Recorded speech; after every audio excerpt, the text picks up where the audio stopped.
It started with a single letter. Jack Peterson had just moved to a quiet town in Pennsylvania, hoping to escape the chaos of city life. He had bought an old house near the edge of the forest, a place secluded enough for peace, but close enough to town for convenience. It was supposed to be a fresh start. The first letter arrived 3 days after he moved in. No postage stamp, no return address, just a plain envelope tucked under his front door. "I see you. Welcome home." Jack chuckled nervously, assuming it was some neighborhood prank. He tossed the note in the trash and went about his day. But that night, as he sat by the fireplace with a book, he had the distinct feeling that someone was watching him. The next morning, another letter appeared. "I like your house. It has history. Soon you'll know it too." Jack's unease grew. He asked around town if anyone had seen someone near his property, but no one had. The neighbors were friendly, but they avoided talking about his house. "That place has been empty for a long time," one old man at the diner told him. "Folks don't usually stay there for more than a few months." Jack tried to press for more information, but the old man just shook his head and muttered, "Best you don't dig too deep." That night, as Jack was locking up, he heard footsteps on his front porch. He swung the door open, but no one was there. Only another envelope, placed carefully on the welcome mat. "Do not look into the woods at night." Jack's pulse quickened. He scanned the dark tree line at the edge of his property, but saw nothing. Then, just as he was about to turn away, he saw movement, a shadow darting between the trees. His breath hitched. He shut the door and locked it. For the next few days, Jack avoided looking at the woods. But every morning, another letter appeared, each more unsettling than the last. "You're getting closer. I see you while you sleep. There's someone in your basement." That last note made Jack's blood run cold. He hadn't even been to the basement yet. He had assumed it was locked because he couldn't find a key. But now, standing in the hallway, he noticed the door was slightly ajar. A chill crept up his spine. Slowly, he reached for the doorknob and pulled it open wider.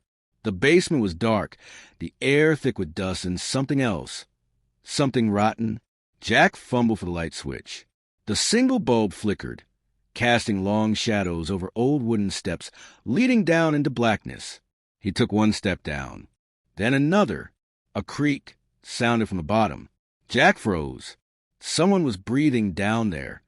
Jack bolted back up the stairs and slammed the door shut, shoving a chair under the handle. His heart pounded against his ribs. He called the police, but when they arrived, the basement was empty. No footprints. No signs of forced entry. Just dust and old furniture. The cops shrugged it off. Probably just an animal that got in somehow, one officer said, but Jack knew better. That night he barely slept, and at exactly 3 a.m., he woke up to the sound of his front porch creaking. He didn't move. He just listened, the slow, deliberate steps of someone walking back and forth. Then the whispering started, too soft to make out words, but urgent, insistent, like someone begging. Jack grabbed his phone and turned on the porch light from the app. The second the light flooded the porch, the sound stopped. The space was empty, but there was a new letter taped to the door. "You shouldn't have turned on the light." Over the next week, the letters became more aggressive. Whoever or whatever was watching him didn't want him there. Jack started sleeping with his gun beside him. He installed security cameras, but every time he checked the footage, the feed would cut out between 2:59 and 3:01 a.m. Then one night he snapped. He stood on his porch, shouting into the woods. "Who are you? What do you want?" Silence. Then, from deep in the trees, a voice called back. A voice that sounded exactly like his own. "Come find out." Jack's stomach dropped. He slammed the door and locked every window. That night, he barely slept. At 3 a.m., his phone vibrated. A notification from a security system. Motion detected. Front door. Jack's hands trembled as he opened the app. The live feed showed a figure standing on his porch, facing the camera. The image was grainy, but he could make out the features. The same height. The same build. It was him. A perfect copy of himself staring into the camera, a twisted grin stretching across its face. And then the feed cut to black. The next morning, Jack packed his bags. He didn't care about selling the house. He didn't care about getting his money back. He just wanted out. As he loaded the last suitcase into his truck, he saw something at the tree line. A figure. Tall. Motionless. It had no face.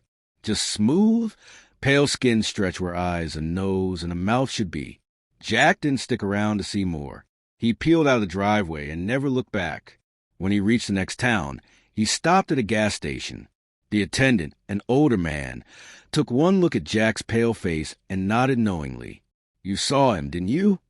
Jack hesitated. "Saw who?" The man exhaled. "The watcher." Jack swallowed hard. "What the hell is he?"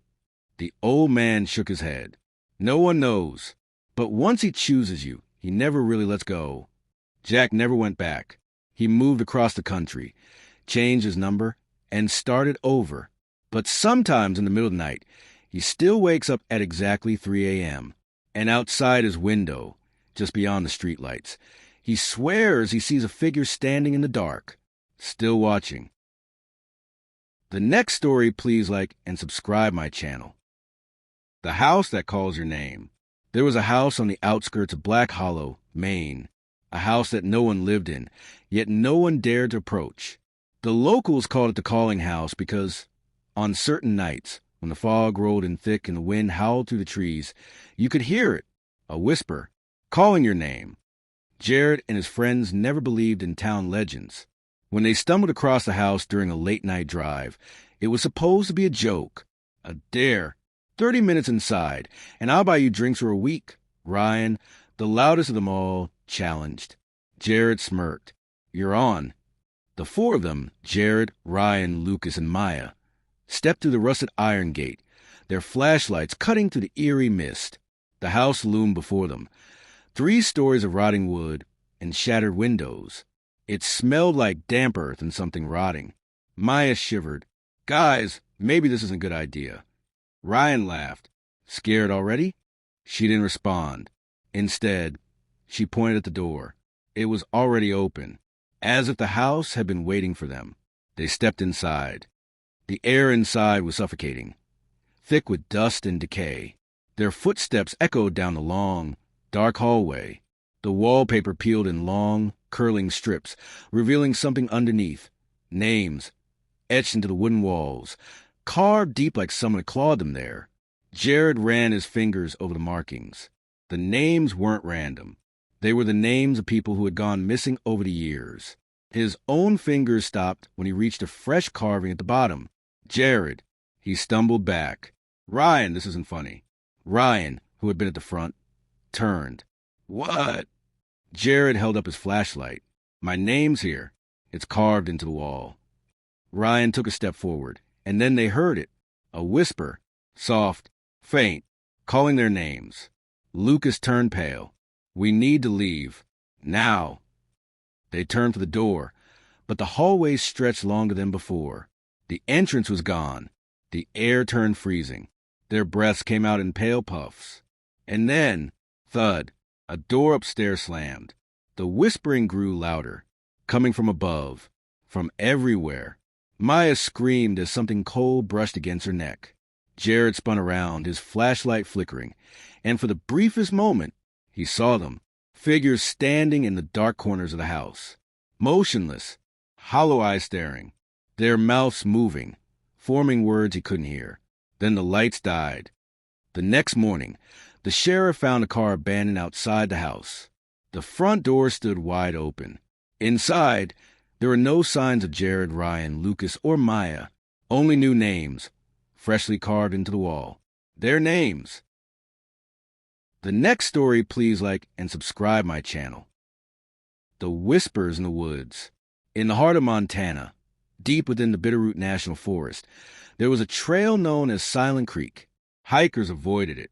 Park rangers refused to patrol it after sunset, because those who entered at night claimed they heard whispers in the trees, and some never came back.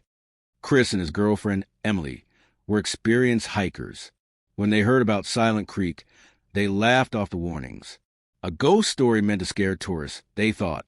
One crisp October evening, They set out on the trail, determined to prove the legend was nothing but nonsense. The forest was eerily quiet, the only sound the crunch of leaves beneath their boots. An unsettling stillness settled over them as they hiked deeper into the woods. Then, Emily grabbed Chris's arm. "Did you hear that?" Chris frowned. "Hear what?" A whisper, faint, distant, just ahead of them. They froze. Listened. The wind didn't move. The trees didn't rustle. And yet, the whispering continued. They pressed on, brushing it off as paranoia. But with every step, the whispers grew clearer, like voices just out of reach. Not one, not two, dozens. Chris turned, scanning the trees with his flashlight. "Hello?" No answer. Then Emily gasped. "Chris, look." Further up the path, nailed to a tree, was a sign. "Turn back." Chris's stomach twisted. The sign looked old, yet the paint was fresh. Something rustled in the trees above them.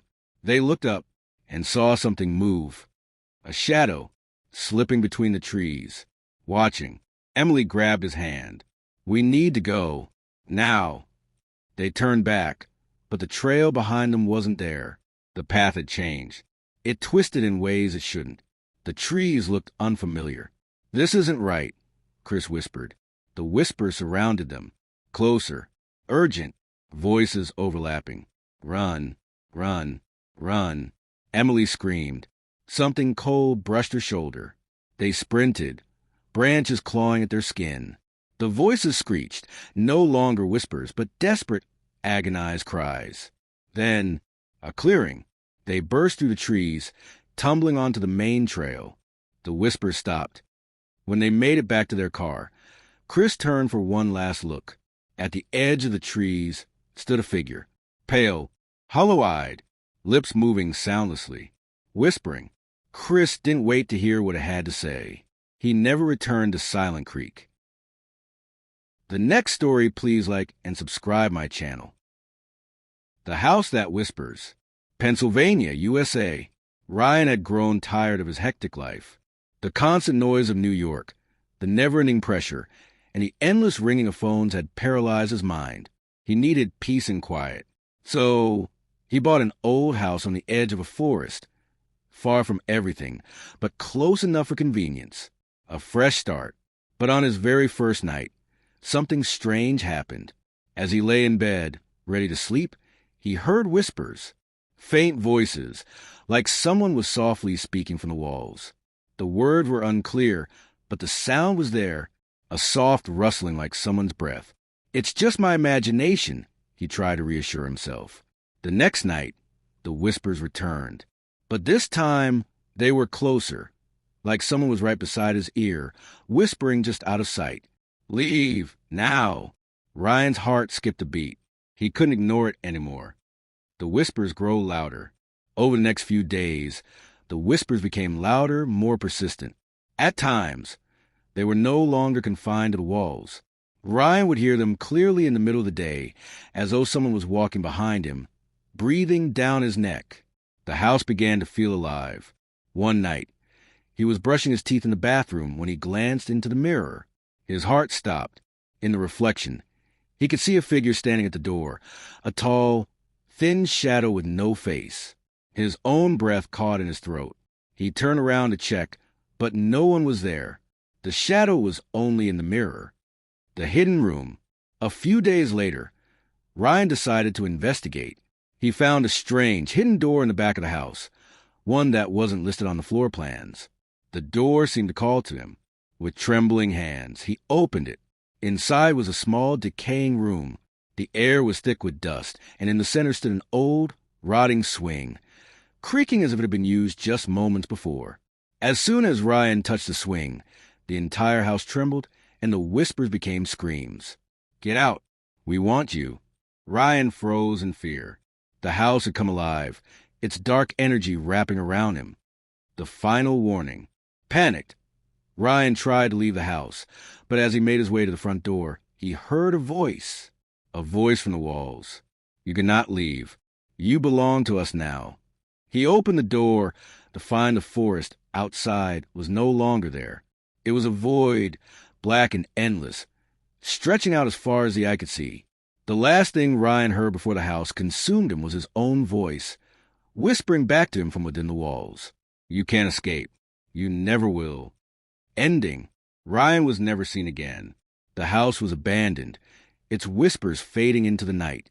Some say that if you listen closely, you can still hear his voice, quietly calling for help from inside the walls.